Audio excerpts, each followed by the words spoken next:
I'd like to ask for permission to speak freely, as if we were good friends, and I want to say something that sounds crazy, but every seasoned leader eventually learns this the hard way. Your best performer, the one who gets results, the one you protect from accountability, the one you're afraid to confront because they might quit, might be your most expensive problem.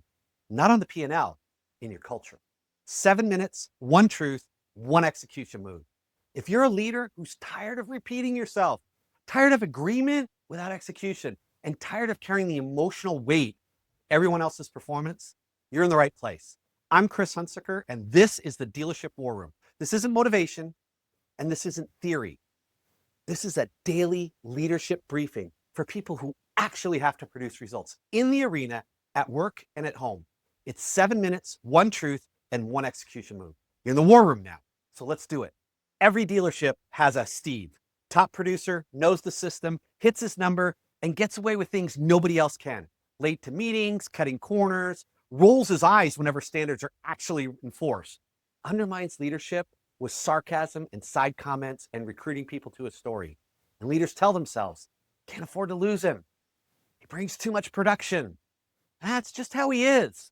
I'm going to deal with it later. I got other problems to go on. But here's the problem.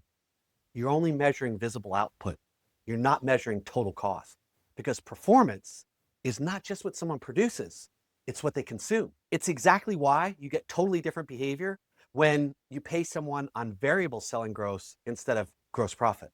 You see, because when you take the net of a deal, it doesn't matter how much you gross on the deal, it matters how much you net on the deal. It doesn't matter how much gross profit you have, it matters how much net profit you have. You can't spend gross profit, you can only spend net profit. And that's the frame I want you to look at this with. Let me give you a framework that changes everything.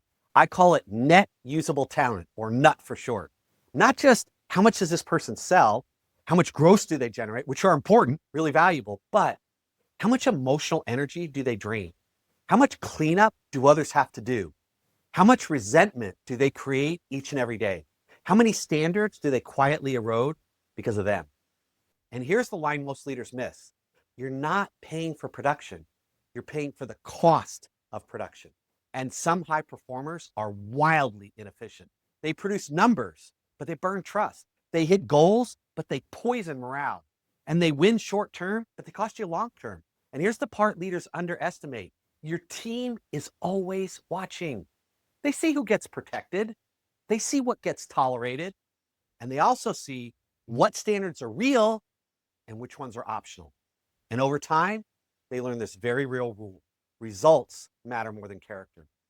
The rule doesn't stay contained. It spreads. And it quietly reshapes your entire culture. Remember yesterday's episode? Leadership leaves a wake. When you protect high performers who damage the team, the wake you leave isn't loyalty, it's resentment. And resentment never shows up in a meeting. It shows up in disengagement, quiet quitting, low discretionary effort. I'll do my job, but no more. And that, my friend, is incredibly expensive. Quick pause. If this episode is challenging how you think about performance, hit like and subscribe. This channel exists to help leaders see the whole system, not just the scoreboard. I don't want you missing what's coming next, because this week is going to save and make you an unbelievable amount of money. Here's today's execution move. Here's how we're going to cross from insight to action. Pick one high performer, and you know the one because they just came to mind, and I know you know they're there. And then ask yourself honestly, do they raise or lower the standards of others? Do people grow faster or slower around them? Do meetings get better or heavier when they speak? If everyone acted like them, would the culture improve or collapse? See, that's the net usable talent. Here's the hard leadership truth. Sometimes your job isn't to remove people, it's to stop protecting them from the standard. High performers don't need less accountability, they need more. And that's how you get true high performers. And if you're realizing, Chris, I know exactly who you're talking about. That guy just came to mind, but I don't know how to handle it well. That's why we built support for execution. I want to help you navigate these conversations. I want you to be able to be holding standards without blowing up performance. And if you're struggling with that, text the word criticism to the number that you see on the screen.